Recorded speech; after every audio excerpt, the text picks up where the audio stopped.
Okay, so what if I told you the secret to getting rich isn't about some genius stock-picking formula, but actually just a simple shift in how you think?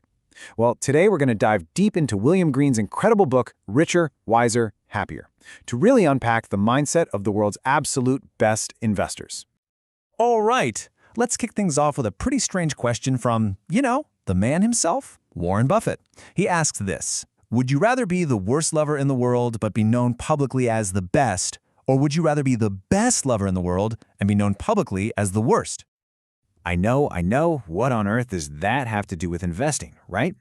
Well, stick with me here, because that question is actually the key to this entire philosophy. It all boils down to a choice we all have to make.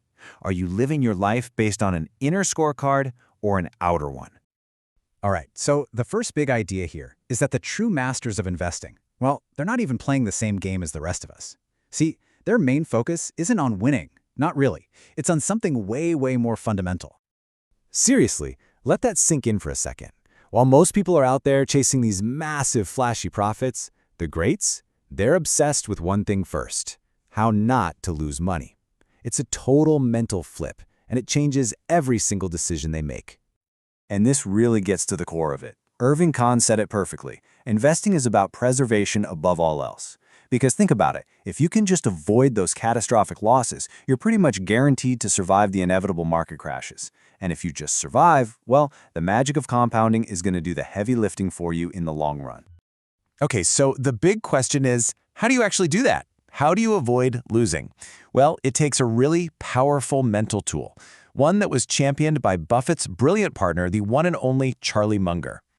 His advice was simple but profound. Invert. Always invert. He was convinced that the fastest way to get to the right answer is often to just flip the question completely on its head. It's not about finding brilliance. It's about identifying stupidity and avoiding it. And that, right there, is inversion. It's a problem-solving technique, and its real power is just how simple it is. You're not trying to be a genius, you're just trying to figure out all the ways you could fail, all the ways you could totally screw things up, and then you just don't do them. So look at the difference here. Typical thinking is, how can I make great returns? But inverted thinking asks, how could I absolutely guarantee that I lose money? By doing that, you immediately see the traps: chasing fads, getting greedy with leverage, panic selling in a downturn. You just list out all the standard stupidities, and you make it your mission to avoid them. So once you've really mastered that defensive, don't be an idiot mindset, the actual strategy for winning becomes, well, surprisingly simple. And the best part is, you don't have to reinvent the wheel. Take investor Mohnish Pabrai. He built an absolute fortune on a really simple idea: shamelessly copy what works. He literally calls it cloning. He says you don't need to come up with some brilliant original idea. Just find out who the best players are and copy their playbook. And Charlie Munger felt the exact same way. He said, look, I don't believe in just sitting down and trying to dream it all up yourself. Nobody's that smart. The greatest minds don't try to be lone geniuses. They build on a foundation of what's already been proven to work. It's all about standing on the shoulders of giants. And here's a perfect example of something you can clone. It's a simple model from investor Chuck Acker. He calls it the three-legged stool. First, find a highly profitable business. Second, make sure it's run by people who are both talented and honest. And third, check that it has plenty of room to reinvest its profits and grow. That's it. See how simple that is? No crazy spreadsheets, just 3 solid pillars. So, does this whole shameless copying thing actually work? Well, let's just say the results speak for themselves. Between 2000 and 2018, Pabrai's fund, using this cloning strategy, delivered just a staggering return of 1,204%. I mean, just look at this chart. Putting it visually really drives it home. Pabrai's fund is at over 1,200%, while the S&P 500 is at 159%. That's not just a little bit better. That is a completely different universe of performance. And it was all built on borrowed ideas. But there's one final ingredient to this whole recipe, and honestly, it's the hardest part of all. It's having the patience and the discipline to do absolutely nothing. After you've done all the work and found a great opportunity, the most profitable move is often just to wait. As Charlie Munger so elegantly put it, sit on your ass. You pay less in fees, you listen to less noise and nonsense, and you let the incredible power of compounding do all the hard work for you. In a world that's constantly screaming at you to do something, Having the ability to do nothing is a genuine superpower. And this is where everything we've talked about really comes together. We're moving beyond just finance now, to the top of the pyramid.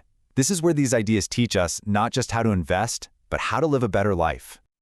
See, the greatest investors, people like Ed Thorpe, they understand a fundamental truth. Money is just a tool. It's not the prize. The real problems start when you get so caught up in chasing the money that you lose sight of what actually matters. The real goal of becoming financially independent is to create what William Green calls spaciousness in your life. It's the freedom to focus on what truly makes you rich. And this brings us all the way back to Buffett's question about the lover. Are you living for public applause, the outer scorecard?